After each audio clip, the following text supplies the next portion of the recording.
আসসালামু আলাইকুম, happy Friday.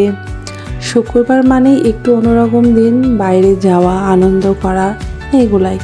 আর যেহেতু শুক্রবারের দিন অফিস ছুটি থাকে, সেহেতু একটু বাইরে সময় কাটাতে বেশ ভালো লাগে। তো আজকে একটু বাইরে গিয়েছিলাম আর কি, খাওয়া দাওয়া করতে। তো আমার আম্মু তো বাইরের খাওয়া খুব বেশি পছন্দ করে, আর স্পেশালি আমি চিকেন ফ্রাইটা অনেক বেশি পছন্দ করি। তো আমি চিকেন ফ্রাইটাই খাওয়ার জন্য বাইরে গিয়েছিলাম আর কি।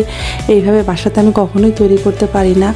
তো যেহেতু বাচ্চারা বড় হয়েছে, এখন দুজনকে আমি একসাথে সামলাতে পারি না, তো যার জন্যই বাইরে যাওয়াটা কম হয়। তো ওর বাবা একসাথে থাকলে তখন দেখা যাচ্ছে যে ওই একজনকে সামলায়, আমি একজনকে সামলাই, এরকম একটা অবস্থা। তো আজকে মেনুতে ছিল হচ্ছে চিকেন ফ্রাই। আমি বিশেষ করে চিকেন ফ্রাইটা অর্ডার দিয়েছিলাম, কারণ এটা খুবই টেস্ট হয় মাস্টার শেফে। তো এটা যে কেউ ট্রাই করতে পারেন, খেতে অসাধারণ সুন্দর লাগে আর কি।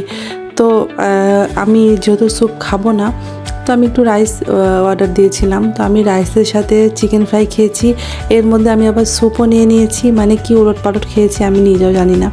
তো যাই হোক, ফ্যামিলির সবাই মিলে একটা অনেক সুন্দর মুহূর্ত কাটানোটাই হচ্ছে সবচেয়ে বড় ব্যাপার।